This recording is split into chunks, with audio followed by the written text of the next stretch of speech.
Dan komitmen kami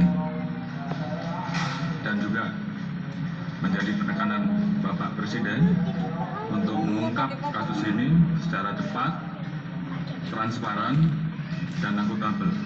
Dan tadi juga beliau perintahkan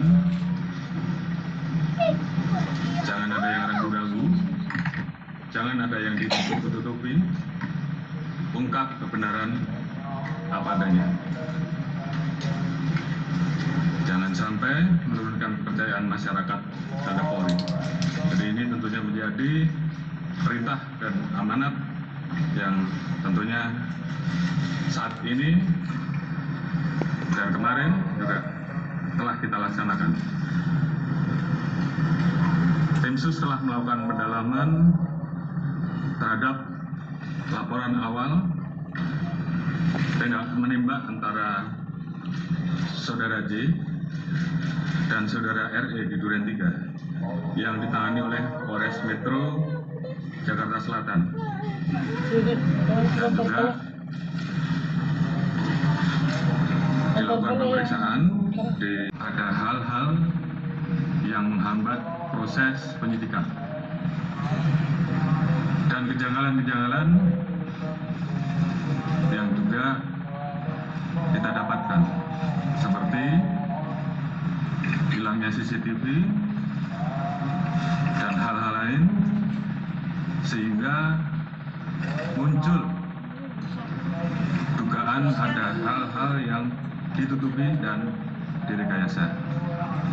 Oleh karena itu, dalam rangka membuat terang peristiwa yang terjadi, Tim Sus telah melakukan pendalaman dan ditemukan adanya upaya-upaya untuk menghilangkan barang bukti, merekayasa, menghalangi proses penyidikan sehingga proses penanganannya menjadi lambat.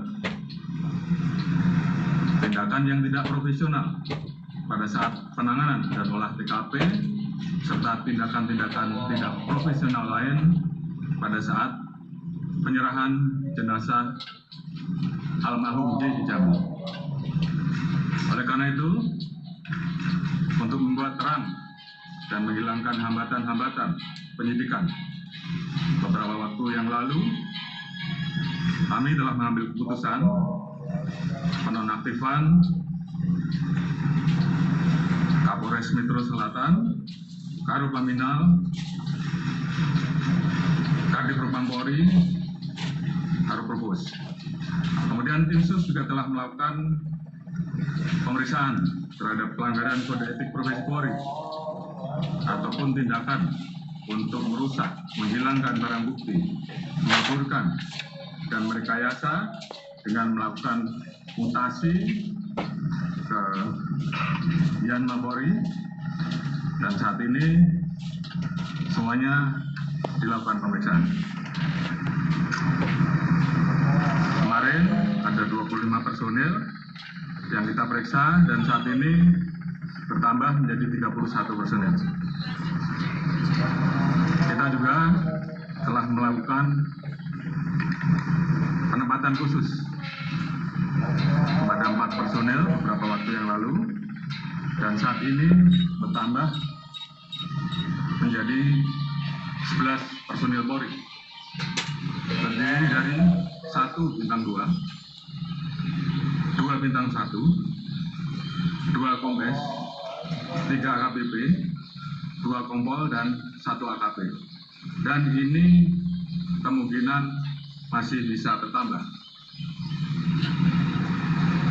Selanjutnya, untuk menjaga transparansi dan akuntabilitas dalam penanganan kasus ini, kita telah melibatkan pihak-pihak eksternal seperti rekan-rekan di zona Komnas HAM yang saat ini masih terus bekerja dan juga mitra kami di Kompolnas selaku pengawas kepolisian. Kami juga telah memberikan ruang seluas-luasnya kepada masyarakat, terutama keluarga korban, seperti beberapa waktu yang lalu, untuk kita berikan ruang otopsi ulang atau ekshumasi dan juga melayani laporan polisi dari pihak korban. Dan tentunya ini adalah merupakan wujud transparansi yang kami lakukan. Alhamdulillah, saat ini tim SUS telah mendapatkan titik terang dengan melakukan proses-proses penanganan dan pemeriksaan secara saintifik dengan melibatkan kedokteran forensik, olah TKP, dengan melibatkan tim puslapor untuk menguji balistik, mengetahui perkenalan alur dan tembakan, pendalaman terhadap CCTV dan handphone oleh puslapor, biometrik identification oleh Puskinafis serta tindakan lain yang tentunya bersifat ilmiah. Dan juga kami menemukan persesuaian dalam pemeriksaan yang telah kita lakukan terhadap saksi-saksi yang berada di TKP, termasuk saksi-saksi lain yang terkait, juga saudara RE, saudara RR, saudara KM, saudara AR dan saudara P dan saudara FS. Ditemukan perkembangan baru bahwa tidak ditemukan, saya ulangi, tidak ditemukan fakta peristiwa tembak menembak seperti yang dilaporkan. Saya ulangi, tidak ditemukan fakta peristiwa tembak menembak seperti yang dilaporkan awal.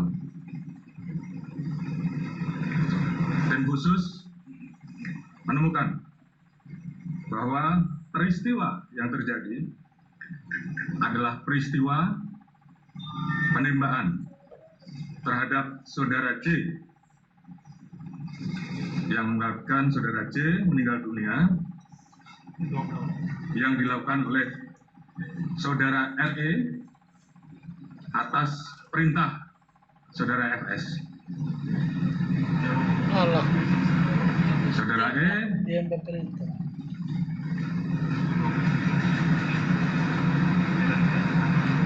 telah mengajukan GC dan saat ini itu juga yang membuat peristiwa ini menjadi semakin terang. Kemudian untuk membuat seolah-olah telah terjadi tembak-menembak, saudara FS melakukan penembakan dengan senjata milik saudara J ke dinding berkali-kali untuk membuat kesan seolah telah terjadi tembak-menembak. Terkait apakah saudara FS menyuruh ataupun terlibat langsung dalam penembakan, saat ini tim terus melakukan pendalaman terhadap saksi-saksi dan pihak-pihak yang terkait. Kemarin kita telah tetapkan 3 orang tersangka, yaitu saudara RE, saudara RR, dan saudara KM.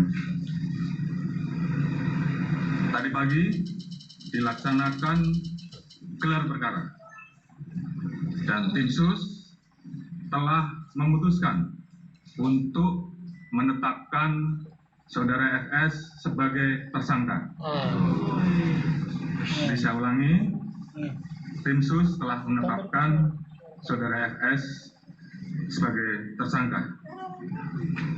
Terkait dengan pasal apa yang disangkakan dan proses penyidikannya nanti akan dijelaskan secara khusus oleh Pak Kabar Eskrim selaku tim penyidik dan juga beberapa hal yang memang akan dijelaskan oleh Pak Irwasum sebagai ketua tim SUS yang mengawali bagaimana proses ini menjadi terang benderang. Kemudian motif atau pemicu terjadinya peristiwa penembakan tersebut saat ini tentunya sedang dilakukan pemeriksaan dan pendalaman terhadap saksi-saksi, termasuk terhadap Ibu BC. Terkait dengan penanganan oleh tim Irsus, terkait dengan proses dugaan pelanggaran terhadap kode etik ataupun pelanggaran tindak pidana lain yang ditemukan selain peristiwa utama, nanti akan dijelaskan secara khusus oleh Pak Irwasum. Dan juga tentunya ada beberapa proses yang akan terus kami lakukan untuk melakukan audit. Mungkin selanjutnya saya serahkan kepada Pak Irwasum untuk mungkin bisa menyampaikan beberapa hal. Silakan.